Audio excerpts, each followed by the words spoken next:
সুপ্রিয় দর্শক, আসসালামু আলাইকুম। কেমন আছেন সবাই? আশা করছি যে যেখানে আছেন ভালো আছেন এবং সুস্থ আছেন। সবাইকে স্বাগতম জানাচ্ছি আমার আরেকটি নতুন এপিসোড দেখার জন্য।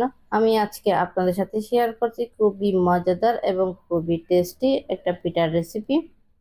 এই পিঠাটা খেতে কিন্তু অনেক টেস্টি, তৈরি করা কিন্তু খুবই সহজ। তাহলে চলুন দেখে নেওয়া যাক। প্রথমে আমি এখানে হাফ লিটারের মতো পানি নিয়ে নিয়েছি, স্বাদ অনুযায়ী লবণ দিয়ে দিয়েছি, 1 টিস্পুনের মতো শুকনো লঙ্কার গুঁড়া, 1 টিস্পুনের মতো হলুদের গুঁড়া দিয়ে দিয়েছি। পানির সঙ্গে আমি মশলাটা ভালো করে একটু মিক্স করে নিচ্ছি।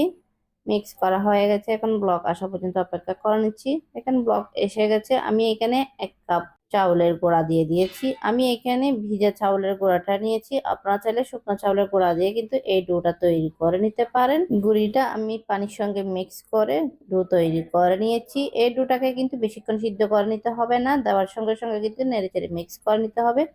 আমি নামিয়ে ঠান্ডা করে আমি ভালো করে মতে একটা সফট ডো তৈরি করে নিয়েছি। দেখেন ডোটাকে আমি পিঠাটা তৈরি করে নিচ্ছি। আশা করছি আজকের এই সহজ রেসিপিটা আপনাদের কাছে ভালো লাগবে। ভালো লাগলে প্লিজ প্লিজ আমার চ্যানেলটা সাবস্ক্রাইব করে পাশে রাখার বেল আইকনটি প্রেস করে রাখবেন, আমাকে সাপোর্ট করবেন।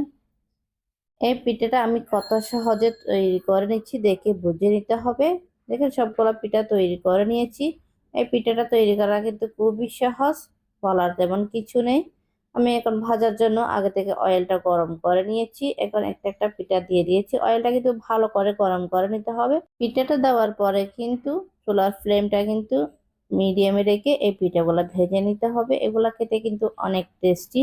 পিঠাগুলো ভাজা হয়ে গেছে, উঠিয়ে আমি আপনাদেরকে পরিবেশন করে দেখাচ্ছি। দেখেন দেখতে কত সুন্দর হয়েছে এই পিঠাটা। শুধুমাত্র 1 কাপ চাউলের গুঁড়া দিয়ে কিন্তু এই পিঠাটা তৈরি করে নেওয়া যায়। এই পিঠাটা কিন্তু খুবই কিপসি হয়ে থাকে, মচমচে। দেখেন খেতেও কিন্তু অনেক মজা। বাচ্চারা কিন্তু এই ধরনের পিঠাগুলা খেতে অনেক লাইক করে। বিকালে চায়ের সাথে কিন্তু এই পিঠাটা সার্ভ করতে পারেন। এটা কিন্তু বানানোর সঙ্গে সঙ্গে কিন্তু শেষ হয়ে যাবে। এই পিঠেটা এতটা মজা যে বানানোর সঙ্গে সঙ্গে কিন্তু ফুরিয়ে যাবে।